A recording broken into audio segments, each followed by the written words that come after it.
Good evening everyone and welcome to another new video on the channel. Do remember as usual to like, to comment and subscribe because it really helps us in getting this brand new channel off of the ground. It is Tuesday the 23rd of September and tonight we've got a fairly short trip into County Durham for some Northern Premier League Division 1 East action as Bishop Auckland take on Redcar Athletic. So let's head over to the Bishops and see what's going on.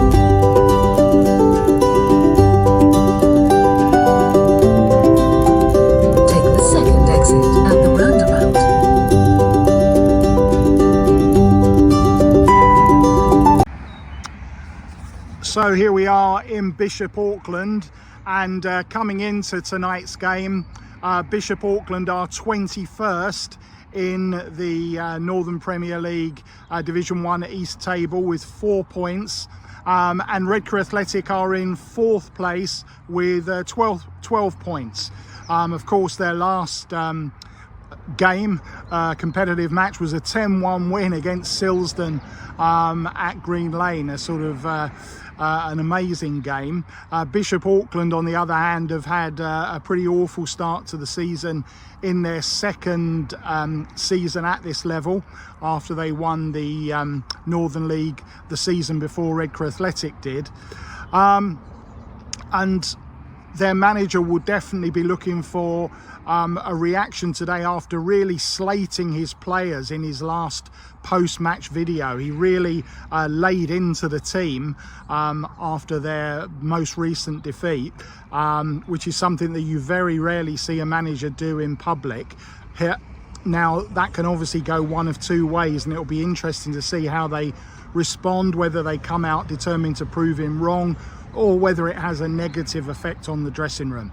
Anyway, let's head into Heritage Park and see how it all pans out.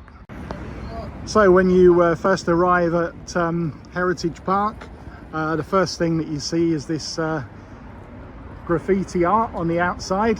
Nice little sign in the top there, welcome to Heritage Park. And then you get the first view of the main stand here at Bishop's, which is the primary feature of this ground. Got some more artwork there. The two blues, obviously a description of their playing kit, which is navy blue and light blue, and then just a list of the different partner clubs that you can see up there on the main stand.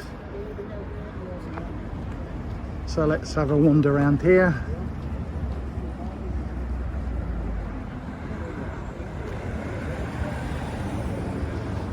And there's the main entrance to the ground. And this is the officials' entrance. That's where we're going to go in tonight. So when you come into through the main entrance doors, get this dressing room area. We're going to go through there in a second. There's the match ball for tonight. Quick look out onto the pitch. The two blues. And then we'll get our first view of Heritage Park. So you can see the dugouts here. That's the away dugout. That's where Carl Jarrett and the management team are going to be sat tonight. Again, we'll get a better perspective of this, but this is the main stand at Heritage Park. Behind the goal you've got some open seating. Let me just zoom in there so you can see that. And then on the far side it's open, and then behind this goal you've got covered terracing all the way along. And a nice little montage here celebrating Bishop Auckland's Northern League title winning season. And you can see again coming up the stairs, there's lots of different artworks and commemorative stuff on the walls. You've got a list actually here of Bishop Auckland's shareholders, and then you come into the bar, which is called the Colin Rowell Suite, and you can see again there's plenty of memorabilia on the walls.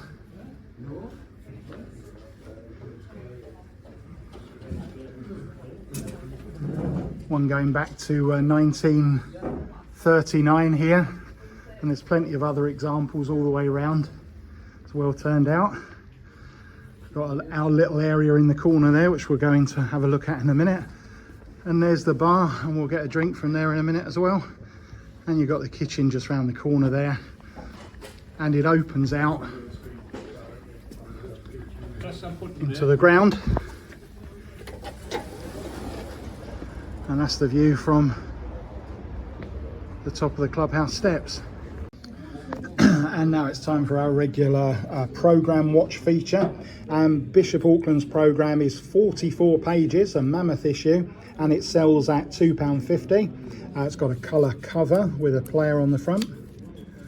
And then we've got the ground regulations inside the first page, then the club directory, some of the mandatory ads, a quick history of Bishop Auckland, including a feature on their former ground, welcome to Heritage Park, a bit on the, well rather the team lineups, and then a feature on the ladies, fixtures and results for the season, some more background information on their foundation,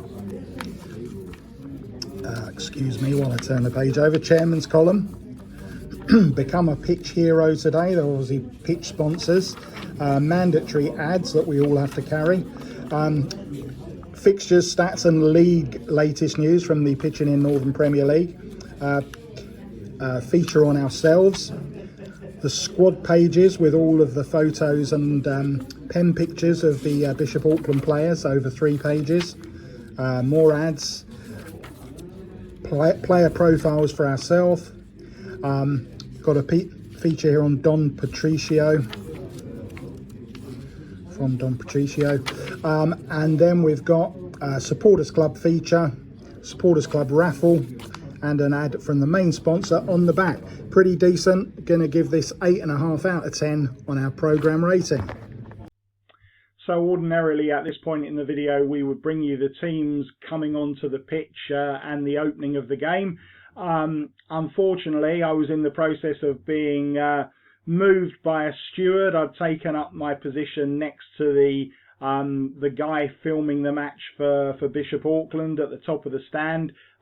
Turns out I wasn't allowed to stand in the same position that their own media guy was standing in, and I had to be moved into a seat into the stand. So during that process I missed the start and the opening goal of the game, which was scored by Oscar Fletcher for Redcar Athletic in the 6th minute. So we joined the action in the 7th minute of the game with Redcar Athletic 1-0 ahead. Free kick to Redcar to be taken by Mark Anderson.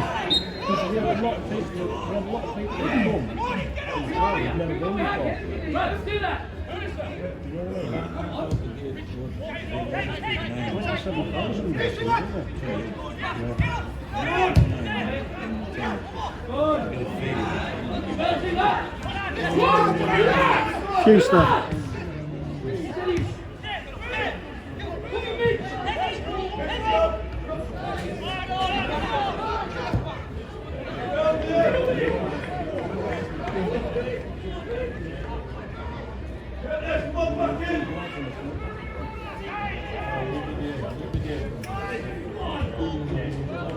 And easily held by Masbari. Free kick to Bishops, which is going to be taken by former Steelman Jack Blackford.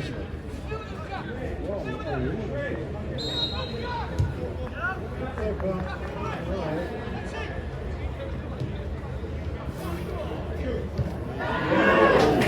help by Nasbari. Get a ball.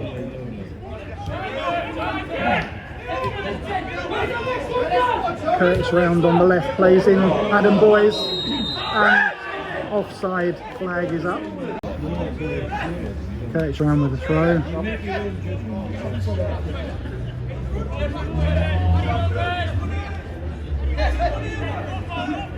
Into Burns and only as far as Anderson.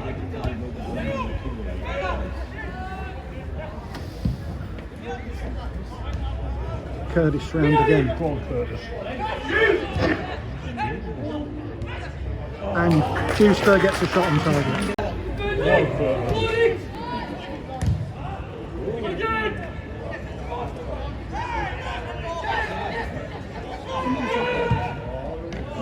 Fletcher and held by Norton.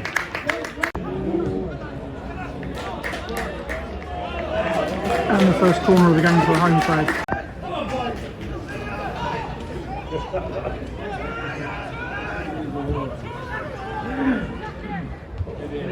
And just over the bar. Steelmen on the attack again with Round. Great early cross. Picked up by Fletcher. And eventually scrambled clear.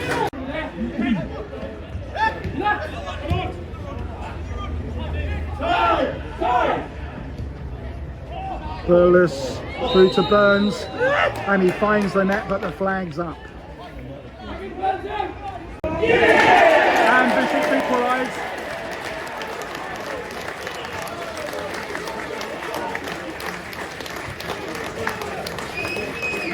Through ball caught out the Steelmen defence.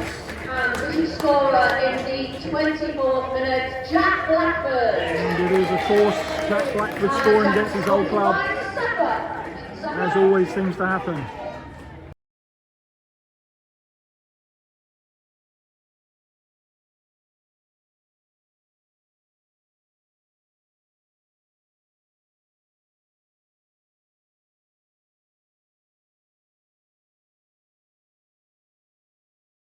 Bishops with a quickly taken free kick. Blackford wide on the right. And that one's harmlessly over the bar.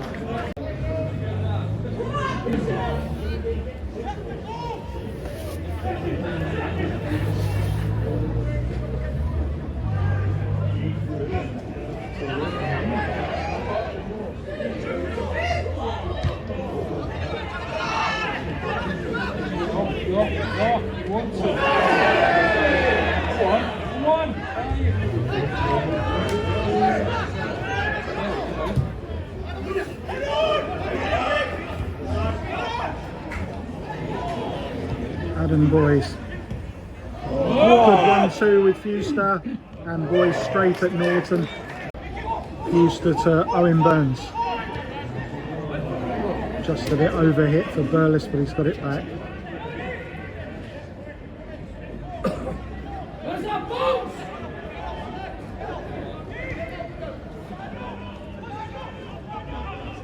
Burles. Punch clear by Norton. Ball still not clear. And finally dealt with by the home defence. But the Steelmen break again. Burles into the middle again, and Fuster over the bar.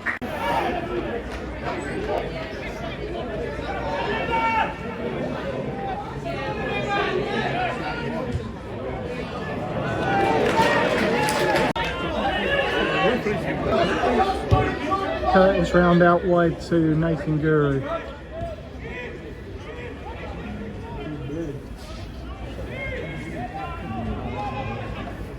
Fuster.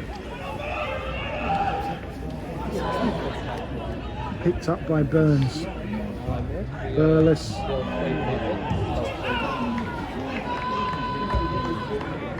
Still alive. Burns, good save by Norton.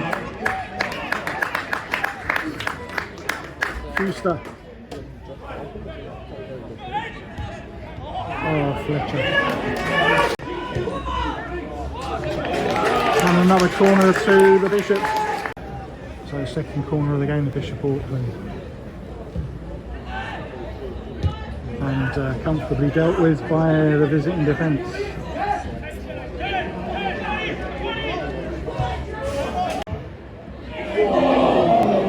All played into a dangerous area there, and Bishops didn't have the numbers in the box to capitalise.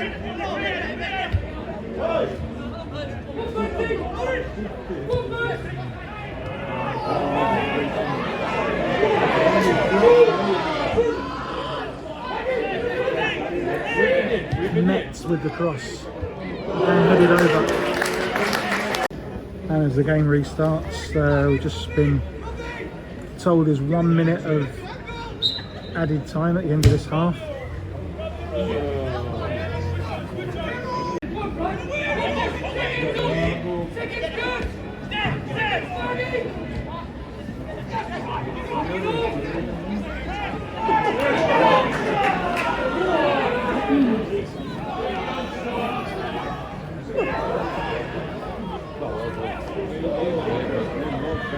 Yes! Yes! Yes! And Bishops take the lead on the stroke at half time.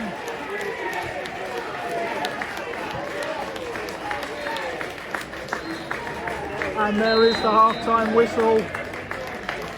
So the final kick of the game is a goal for the home side. Bishop's second goal of the evening in the second minute out of time, Liam Jarvie.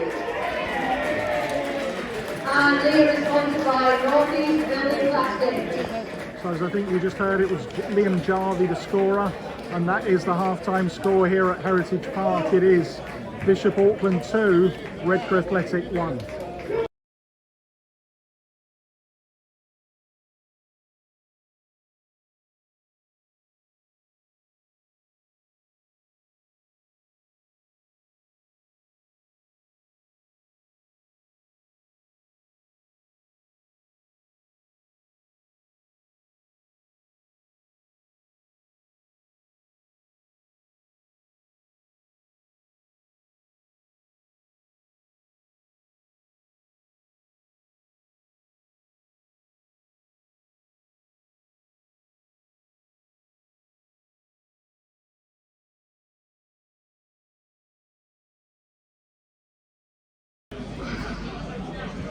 Half time then, Bishop Auckland 2, Redcar Athletic 1.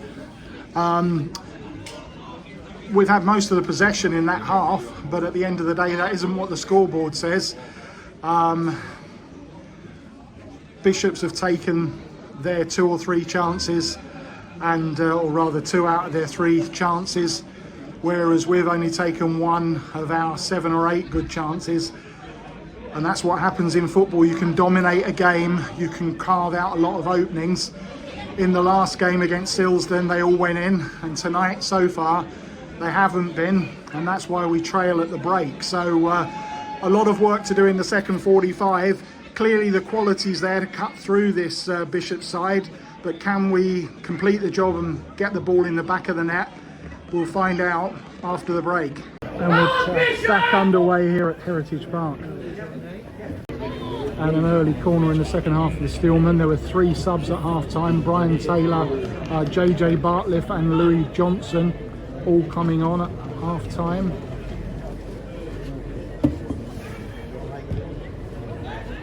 And just about cleared for another corner. So Burles with the corner again. And just wide.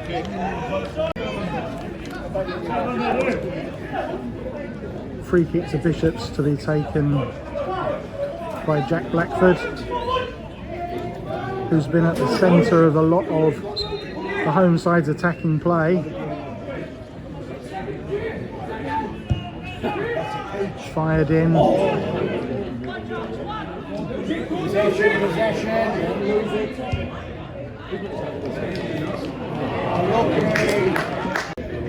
Another free kick to the home side, this time out wide on the right.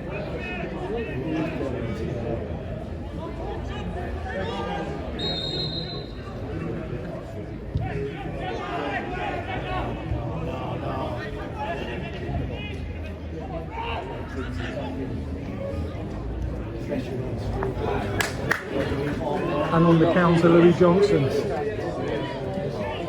Adam Boyes, and there's the equaliser. Great assist from Louis Johnson against his old club, and Adam Boyes slots home. It is 2-2, all square again here at Heritage Park.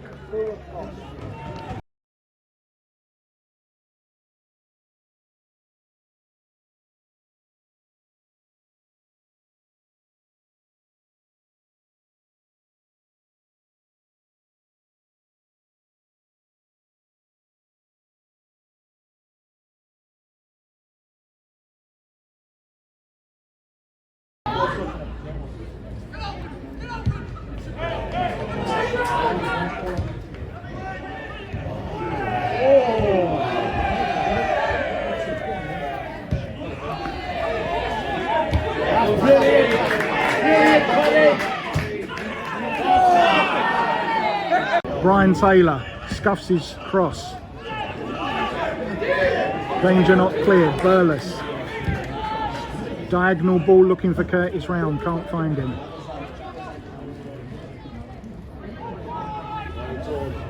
And the ball's still alive. Louis Johnson.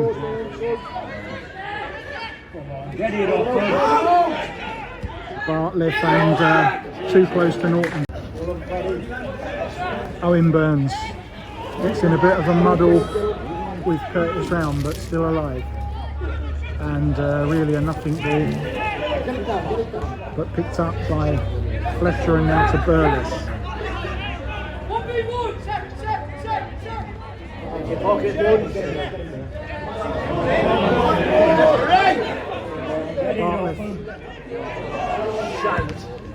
And he scored! JJ scores against his old club. It is 3-2 to the Steelmen. They've turned it around. Piss off! Piss off! And JJ shows his pleasure in front of his former fans.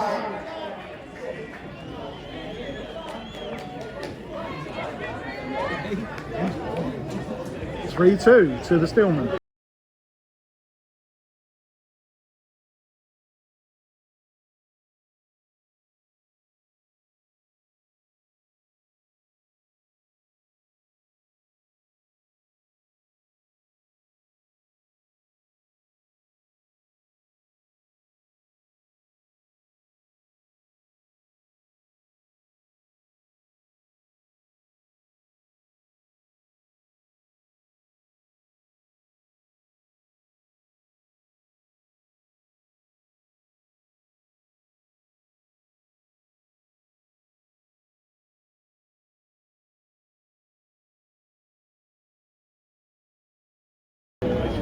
Owen Burns on the ball, plays in Boys, and a good last gasp tackle to deny the striker his brace.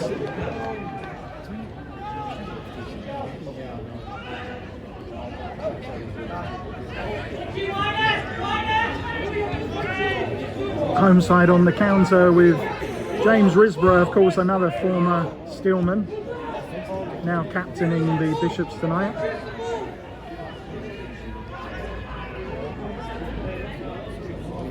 And a bit of space down the right.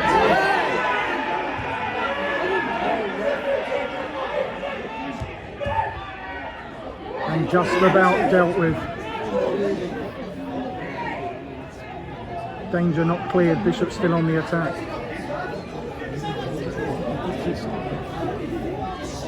And this should be mopped up. And Masfari clears, and a free kick to the Steelmen midway inside the Bishops half, going to be taken by Bartlett.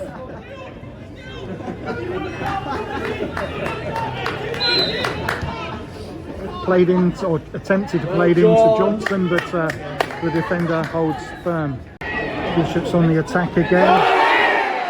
And the referee points to the spot. Looked a little bit of a rash challenge from here, I have to say, and the home side have a chance to level things up again. So penalty for the home side. And fired into the box. 75 minutes for Bishop Auckland, Liam Jarvie. And it's Jarvie, I think, who scored it again. And a bit of a Redcar in the box. But we're all level again here at Heritage Park, 3-3.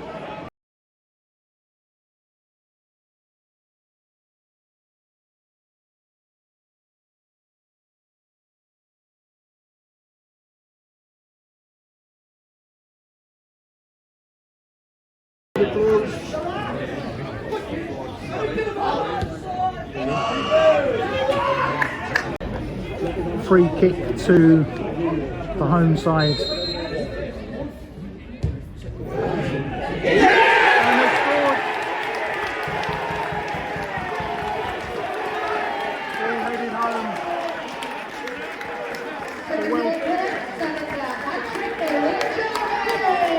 And it's Jarvie who got on the end of it with a hat trick.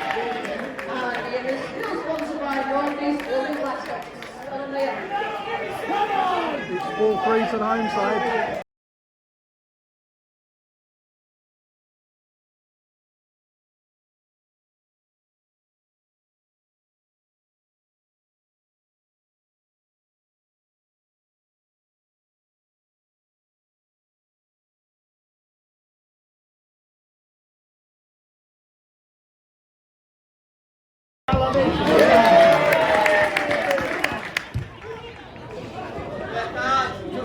Further, Isaac, come on, front!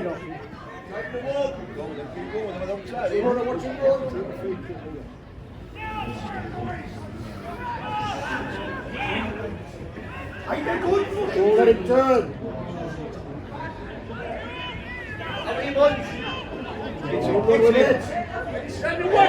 Fletcher.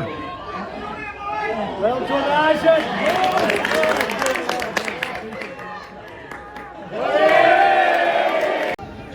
Brian Taylor on the left. Plays the ball in, but held by Norton.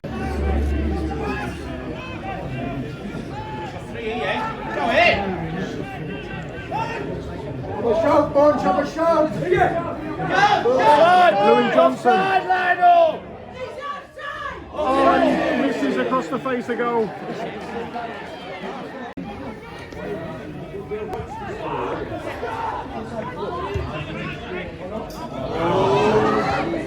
Just Jack. And as Norton takes this free kick following a foul by Burles, the match officials have indicated that there's 5 minutes of added time here at Heritage Park.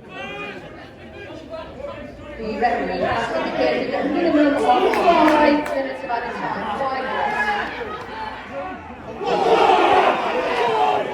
And Bishops with a chance to wrap it up. And they've hit the post. And I think that goes down as an open goal.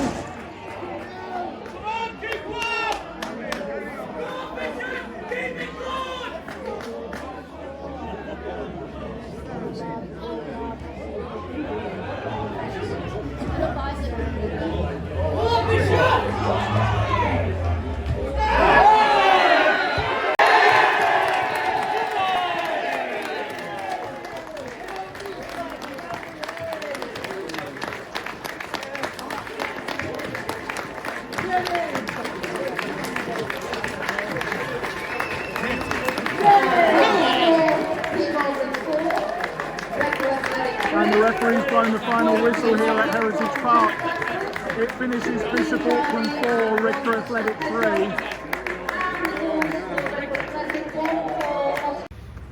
3. Joined by Carl Jarrett, a topsy-turvy game tonight. Carl, what did you make of it?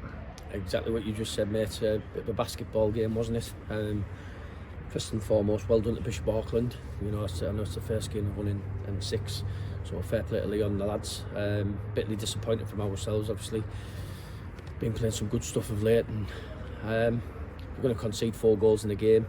You don't expect to win it. It's as simple as that. I think defensively tonight we were all over. You know, conceded so many bad goals and poor goals tonight. Getting it in the break. Sloppy at times defensively, giving the ball away, penalty away, not getting close to people. And if you're going to do that, and you're going to concede goals, and you know, you come away from home and you've scored 3 goals, you expect to get something out of the game. But it just shows how defensively bad we were tonight. Obviously, there was a fair bit of needle in the game. A lot of players have played for the other side, so to speak. Do you think that added to what transpired during the 90? I don't know. I just think there's obviously there's history there. I mean, I've got a load of lads that have played for me who were at Bishops tonight. You know, it's just one of them. The both sides want to win, obviously, don't they? That's the first and foremost. You know, the niggly little things that were going on there just happening in the game. Obviously, it adds that little bit of spice.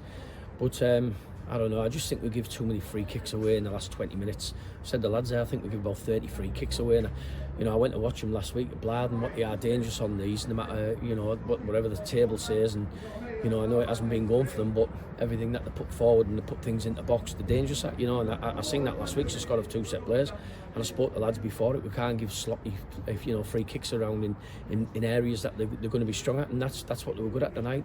I thought they worked really hard for the manager tonight. They were all over the place, they rolled their sleeves up and they knew they were in for a game. But I also believe that there was some good stuff from us at times as well.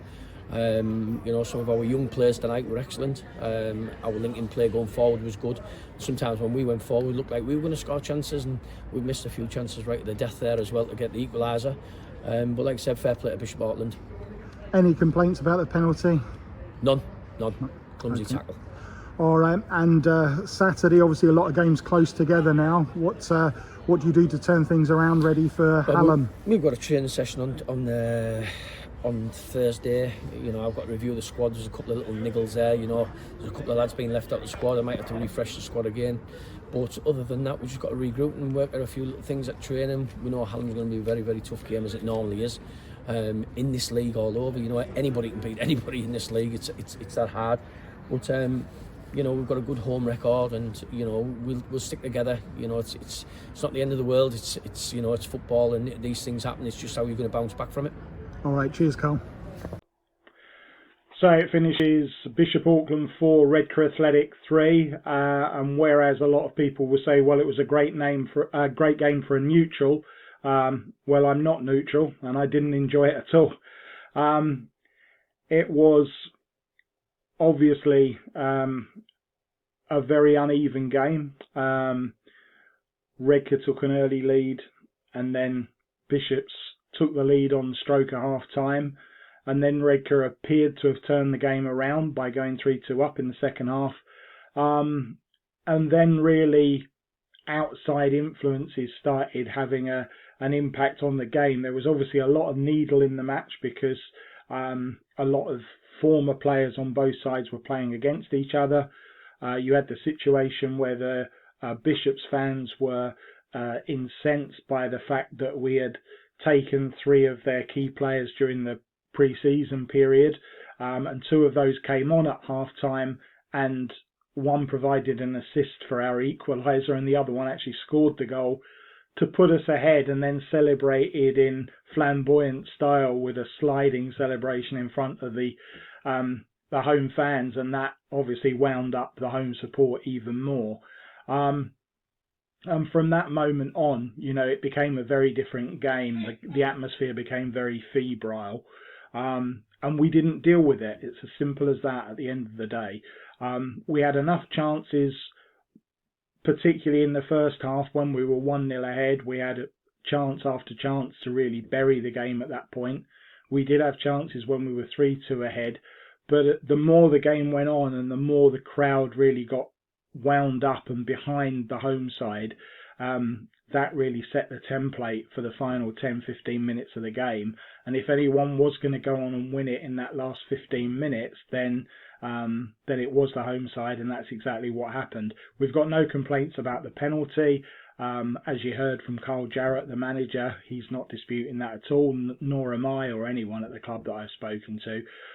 But we do feel that the referee was heavily influenced by the crowd with his general decision making in the final 15 minutes of the match, and that also impacted the turn of events in the last 15.